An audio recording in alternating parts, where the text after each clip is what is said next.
Hello दोस्तों, कैसे हैं आप सब? आज मैं एक्सप्लेन करने जा रही हूँ जबरदस्त हॉरर मूवी हेयर टिक को। यहाँ पर एक्सप्लेन करने से पहले मेरी एक रिक्वेस्ट है कि प्लीज अगर आपको मेरी वीडियोस पसंद आए तो उसे लाइक कर दीजिए और चैनल पर नए हो तो उसे सब्सक्राइब कर दीजिए। अब बिना किसी देर के मूवी के एक्सप्लेनेशन को शुरू करते हैं। तो यहाँ पर ना मूवी की शुरुआत में हम दो लड़कियों को देखते हैं, जिसमें से एक लड़की का नाम सिस्टर बार्नेस होता है और दूसरी लड़की का नाम सिस्टर पैक्सटन था। अब ये दोनों लड़की ना चर्च के लिए काम करती थी, लाइक कन्वर्जन वगैरह करवाना इन दोनों का काम था। अब यहाँ पर ना कुछ समय पहले एक बंदा आता है चर्च में, जिसका नाम था मिस्टर रीड। अब ये ना आकर ऐसा बोलता है कि मुझे इंटरेस्टेड है, कन्वर्जन करना है, मुझे क्रिश्चियन बनना है, लेकिन ना मुझे बनने से पहले कुछ सवाल है जिसके जवाब मुझे चाहिए। अब ये दो लड़कियां थी ना, वो उसी सवाल के जवाब देने के लिए मिस्टर रीड के घर जाती है। अब यहाँ पर रास्ते में ना कुछ लड़कियां बहाने से इनके पास आती है और अचानक से सिस्टर पैक्सटन की स्कर्ट को वो नीचे खींच देती है और वहां से भाग जाती है। एक तरीके से वो दोनों को ना बुली किया जाता है। अब ये दोनों वो कुछ भी कर नहीं सकती थी और रोते हुए वहीं से निकल जाती है। अब यहाँ पर ना मिस्टर रीड के घर के पास पहुंचते ही मौसम बहुत ही बिगड़ने लगता है, हॉरर टाइप का। तेज हवाएं चलने लगती है और बारिश भी स्टार्ट हो जाती है। यहाँ पर बार्नेस गेट के साथ ही साइकिल को लॉक कर देती है और फिर दोनों अंदर जाकर बेल बजाती है। रीड दरवाजा खोलता है और उन दोनों को वेलकम करता है। वो दोनों ही अपने रिलीजन की बातें स्टार्ट कर देती है, जिस पर रीड उन्हें घर के अंदर इनवाइट करता है। लेकिन पहले यहाँ पर बार्नेस पूछती है कि क्या उसके घर में कोई औरत, जैसे कि उसकी वाइफ या बहन वगैरह है, तभी हम अंदर आएंगे, क्योंकि सेफ्टी रीजन फर्स्ट। यहाँ पर वो कहती है कि हाँ, मेरी वाइफ अंदर ही है जो कि पाई बना रही है। आप लोगों को पाई तो पसंद है ना? ये सुनकर वो दोनों अंदर चली जाती है।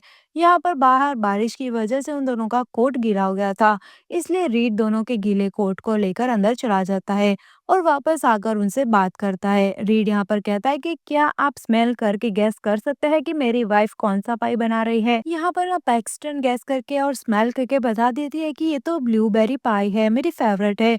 इसके बाद रीड मेन मुद्दे पर आता है, यानी कि वो पहले तो उनको ऐसा बताता है कि वो इनके रिलीजन के काफ़ी रिस्पेक्ट करता है और उन्हें हॉली बुक भी दिखाता है, जिससे ये दोनों लड़कियां काफ़ी खुश हो जाती है। लेकिन दूसरे ही पल वो उनके फेथ पर कुछ अनकंफर्टेबल कमेंट्स करने लगता है, यहाँ तक कि वो बार्नेस की डैड के मौत का भी मजाक बनाता है। जब बार्नेस ये सुनकर बोलती है कि उसकी डैड की मौत तो लू गेरिक्स नाम की डिसीज की वजह से हुई थी, तो वो कहता है कि क्या ब्लूबेरी डिसीज? और जब पैक्सटन उसे करेक्ट करती है तो सॉरी बोलते हुए कहता है कि मैंने गलती से ब्लूबेरी सुन लिया था, मुझे लगा कि आप मेरी पाई का जोक बना रही हो। मतलब कि मजाक उसने उड़ाया और क्रेडिट बार्नेस पर डाल दिया। अब ये सब दोनों ये थोड़ा अनकंफर्टेबल हो जाती है, इसलिए चुपचाप बैठी रहती है। खैर, अब यहाँ पर इनका डिस्कशन आगे बढ़ता है, तो दोनों लड़कियों को रियलाइज होता है कि ये हमारी बातें सुनने नहीं आया, बल्कि उसकी खुद की सोच हम पर डालने आया है। ये दोनों को थोड़ी बहुत गड़बड़ दिखाई देती है। बार्नेस रीड के बीच में टोक देती है और कहती है कि क्या हम आपकी वाइफ से मिल सकते हैं? तो रीड कहता है प्लीज, लेकिन मेरी वाइफ ना थोड़ी शाय है, तो मैं उससे थोड़ी देर बात करके आता हूँ। और फिर वो दूसरे कमरे में चला जाता है और उसके जाते ही यहाँ पर बार्निस ने जब सामने टेबल पर रखी कैंडल को घुमाया, तो देखा कि अरे ये क्या, ब्लूबेरी पाई की सेंट वाली वो कैंडल थी। तो असल में अंदर उसकी कोई वाइफ थी ही नहीं। यहाँ पर रीड ने उन्हें धोखा दिया था। दोनों समझ जाती है कि ये आदमी के इरादे ना कुछ ठीक नहीं है। तभी यहाँ पर रीड लौट कर वापस आता है और कहता है कि चलो अंदर, मैं तुम्हें अपनी वाइफ से मिलाता हूँ जो कि तुम्हें बुला रही है। लेकिन बारनेस थी ना, वो थोड़ी चालाक थी। वो बहाना बना देती है कि आप चलो, हमें चर्च से कॉल आ रहा है तो हम बात करके आते हैं। फिट के वहां से जाते ही बारनेस पैक्सटन से कहती है कि हमें यहाँ से तुरंत ही निकल जाना चाहिए। ये दोनों ही अपना कोट लिए बिना ही वहां से जाने लगते हैं। लेकिन जब दरवाजा खोलते हैं तो उन्हें पता चलता है कि दरवाजा तो लॉक है, रीड ने उन्हें बंद कर दिया है। और जब वो लोग फोन कॉल लगाने की कोशिश करते हैं तो पता चलता है कि यहाँ पर सिग्नल भी नहीं है। यहाँ पर अचानक से रूम की लाइट भी बंद हो जाती है, जो कि रीड ने ही की थी। अब मजबूरी में ये दोनों ही रीड के पास जाते हैं और उसे कहते हैं कि अब हमें जाना होगा, चर्च वाले लोग हमें बुला रहे हैं। रीड कहता है कि अरे यार चलो, कोई बात नहीं, आप लोग जाएं। ये दोनों सामने पड़ा अपना कोट उठाकर पहन लेती है, तो उन्हें पता चलता है कि साइकिल के लॉक की चाबी बार्नेस की पॉकेट में थी, जो कि अभी नहीं है। और फिर जब पैक्सटन अपनी पॉकेट चेक करती है तो यहाँ पर उसकी जेब में वो चाबी मिलती है, यानी कि ये रीड का ही काम था। लेकिन उसने ये क्यों किया, ये रिवील हमें आगे बाद में पता चल जाएगा। खैर यहाँ पर बार्निस उसे कहती है कि दरवाज़ा लॉक है, क्या आप उसे प्लीज़ खोल दीजिए। यहाँ पर रीड कहता है कि सॉरी, लेकिन दरवाज़ा नहीं खुलेगा। असल में ना वो गलती से लॉक हो गया है, जो कि एक टाइमर पर लगा हुआ है, टाइमर के सिस्टम से जुड़ा हुआ है। अब वो कल ही खुलेगा। खैर अब यहाँ पर आप दोनों फ्रंट डोर के बजाय बैक डोर से जा सकती है। लेकिन बैक डोर से जाने से ये दोनों को थोड़ा-सा कंफर्टेबल नहीं होता, वो दोनों को संकोच होता है और कुछ गड़बड़ भी लगती है। इसलिए यहाँ पर वो दोनों कहती है कि प्लीज़ आप फ्रंट डोर ही खोल दीजिए। लेकिन रीड बोलता है कि ये तो पॉसिबल है ही नहीं, आप दोनों पीछे के दरवाजे से जा सकती हो। वैसे मैंने आप पर कभी कोई भी ज़ोर ज़बरदस्ती नहीं की, लेकिन फिर भी आपने मुझसे झूठ बोला और बहाना बनाया कि आपको चर्च से कॉल आया है। बार्नेस कहती है कि ये मैंने कोई बहाना नहीं बनाया, हमें सच में चर्च से कॉल आया था। यहाँ पर रीड कहता है कि ये पॉसिबल है ही नहीं, क्योंकि घर की दीवार और सीलिंग है ना वो हैवी मेटल से बनी हुई है, और हैवी मेटल जो होती है ना वो फ्रीक्वेंसी को ऑब्जर्व कर कर रिएक्ट करती है। इसलिए यहाँ पर ना सिग्नल कभी आता ही नहीं, सिग्नल हमेशा वीक होता है। खैर इसका झूठ वो पकड़ लेता है। यहाँ पर बार्नेस कहती है कि आपके पास फोन है क्या? रीड कहता है कि सॉरी, फोन तो यहाँ पर नहीं है। और अब तो कुछ ज्यादा ही हो रहा था, इसलिए बार्नेस थी ना वो पीछे के रास्ते से ही जाने लगती है। लेकिन जब वो दरवाजा खोलती है तो पता चलता है कि वो रास्ता बाहर की तरफ जाता ही नहीं था, बल्कि बेसमेंट की तरफ जा रहा था। जब वो दूसरा दरवाजा खोलकर देखती है तो वो दरवाजा भी बेसमेंट की तरफ ही जा रहा था। इन सब से वो बहुत ही डर जाती है। परेशान होकर बार्नेस कहती है कि देखिए हम लोग यहाँ पर आए हैं, वो यहाँ के स्टेट प्रेसिडेंट को पता है। पैक्सटन कहती है कि हाँ, हमें यहाँ पर आते हुए पुलिस ने भी देखा था, सो प्लीज हमें यहाँ से जाने दीजिए। को पता था कि ये दोनों बहानेबाजी ही कर रही है, इसलिए वो इतनी बातों को सीरियसली नहीं लेता। और अब यहाँ पर वो रिवील करता है कि आखिर उसे उनसे क्या चाहिए। वो कहता है कि तुम दोनों अपना रिलीजन, अपना आइडिया दूसरों को सेल करती हो ना, आज मैं अपना आइडिया तुम्हें सेल करूंगा। और उन्हें बताता है कि सारे रिलीजन फेक है, सिवाय एक को छोड़कर, और वो एकमात्र ट्रू रिलीजन है। तो आज मैं तुम्हें इंट्रोड्यूस करवाऊंगा ट्रू रिलीजन से। और फ्री वो प्रूफ करने की कोशिश करता है कि सब रिलीजन कैसे फेक है, एक दूसरे की कॉपी है। और कहता है कि कोई भी गॉड नहीं है, वो इनके फेथ और बिलीव को तोड़ने की कोशिश करता है।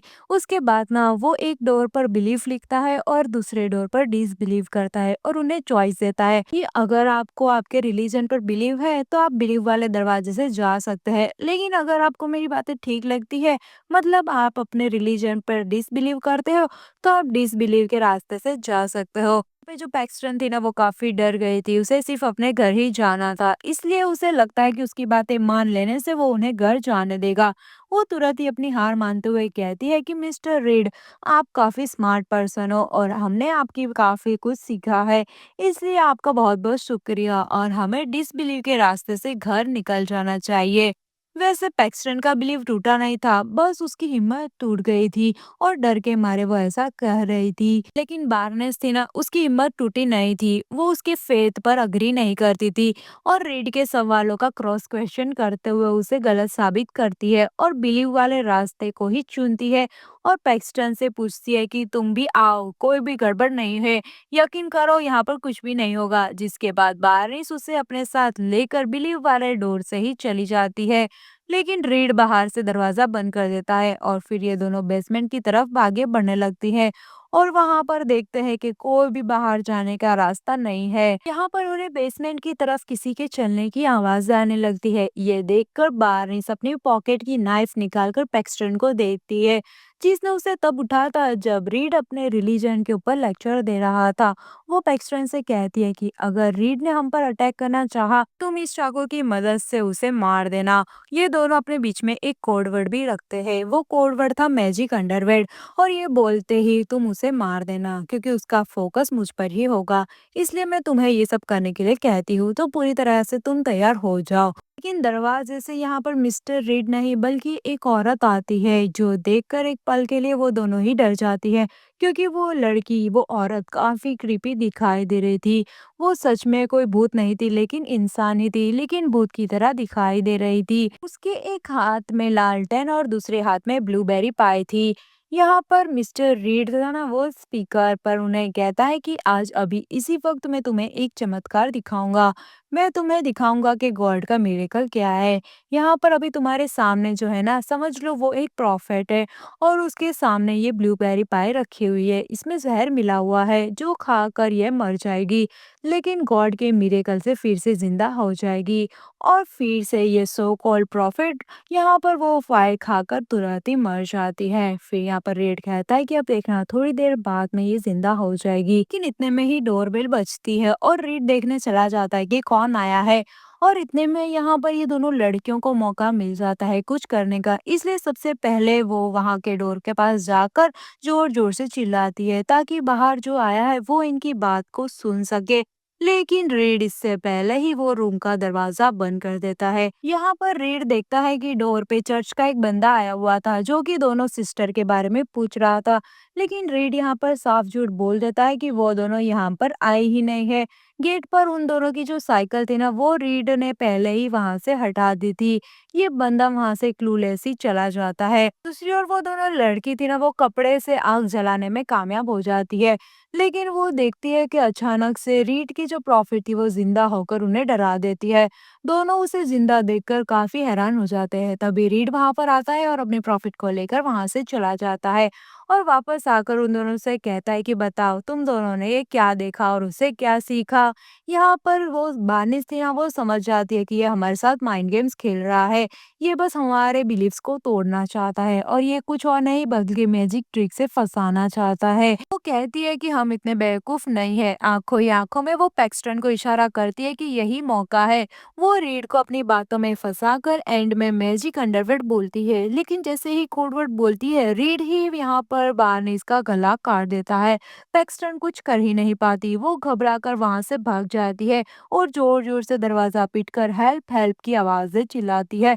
लेकिन उसकी बातें सुनने वाला कोई भी नहीं था। रीड यहाँ पर उसे आवाज लगाकर कहता है कि नीचे आ जाओ, कोई दिक्कत की बात नहीं है, या अब ये फिर से जिंदा हो जाएगी। लेकिन पैक्सटन जब नीचे जाती है तो रीड कहता है कि सॉरी, अभी अभी मैंने यहाँ पर आइडेंटिफाई किया कि ये जिंदा नहीं हो सकती। धीरे धीरे यहाँ पर पैक्सटन समझने लग गई थी कि कैसे रीड अपनी चालें चल रहा है। वो एक्सप्लेन करती है कि रीड ने ये सब कैसे किया, जिसमें वो बताती है कि प्रॉफिट जिंदा नहीं हुई थी। जब बेल बजी थी तब हम लोगों का ध्यान उस तरफ चला गया था। उसी वक्त तुम्हारी दूसरी यानी कि एक और बॉडी डबल उसी की तरह दिखने वाली स्लेव वहां पर आ गई थी, क्योंकि मैंने देखा था कि पहले उसकी पोजीशन कुछ और थी और बाद में उसकी पोजीशन चेंज हो गई थी और उसकी शक्ल भी थोड़ी अलग सी थी।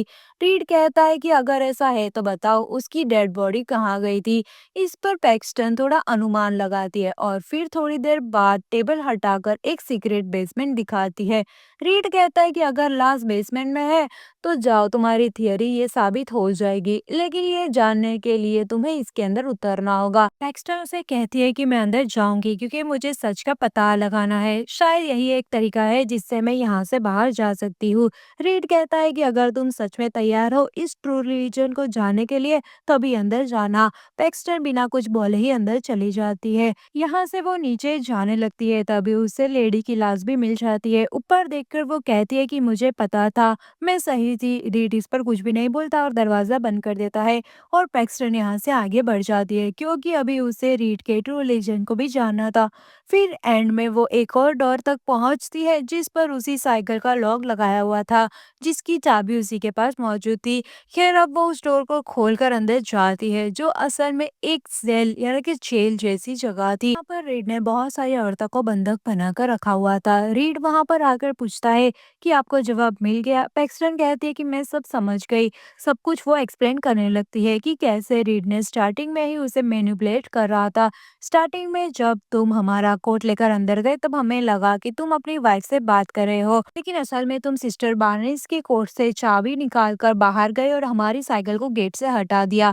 जब तुम वापस लौट कर आए तो मैंने तुम्हारे गीले बालों को भी नोटिस कर लिया था, लेकिन एक बात समझने में मैंने गलती कर दी। पहले मुझे लगा कि तुमने गलती से ये की बार्नेस की पॉकेट के बजाय मेरे पॉकेट में डाल दी थी, लेकिन अब मुझे समझ आ गया है कि तुमने जानबूझकर ये किया था क्योंकि तुम्हें पता था कि मैं ही इसी की से डोर खोलने वाली हूँ। साथ ही पैक्सटन को उन औरतों की हालत देखकर बहुत ही तरस आता है। वो कहता है कि मैं तुम्हें यहाँ से बाहर निकलने में मदद करूंगी, लेकिन रीड कहता है कि उन्हें तुम्हारी मदद की जरूरत नहीं है और फिर से वो अपनी बातों में पैक्सटन को उलझाकर उसे मैनिपुलेट करने लगता है। वो पैक्सटन को बुली करता जा रहा था और पैक्सटन बस रोए जा रही थी, लेकिन अगले ही पल में पैक्सटन री के गले में चाकू घुसाकर भाग जाती है और बाहर निकलने का ट्राई करती है, लेकिन उसे रास्ता नहीं मिल रहा था क्योंकि वो घर एक भूलभुलैया की तरह थी। फिर अचानक से रीड वहां आकर पैक्सटन के पेट में स्टैप कर देता है। यहाँ पर दोनों ही अर्धमरी हालत में हो जाते हैं। रीड कहता है कि तुम हम दोनों के लिए प्रे करो और पैक्सटन भी प्रे करने लगती है। वहां पर रीड अचानक से ड्रैग करते हुए पैक्सटन को मारने के लिए आता है। इससे पहले कि रीड पैक्सटन को मारने जाता, कोई उसे किलो के पट्टे से खत्म कर देता है और ये और कोई नहीं बल्कि सिस्टर बार्नेस थी, लेकिन वो ज्यादा देर तक सर्वाइव नहीं कर पाती और चंद पलों में ही मर जाती है। और यहाँ पर एंडिंग में सिस्टर पैक्सटन थी, वो घर से बाहर निकलने में कामयाब हो जाती है और इसी के साथ ये मूवी खत्म हो जाती है। तो कैसी लगी आपको ये मूवी, ये कहानी, मुझे कमेंट करके जरूर बताएं। तो मिलते हैं अगली वीडियो में, तब तक के लिए अपना ध्यान जरूर रखिए। Bye bye.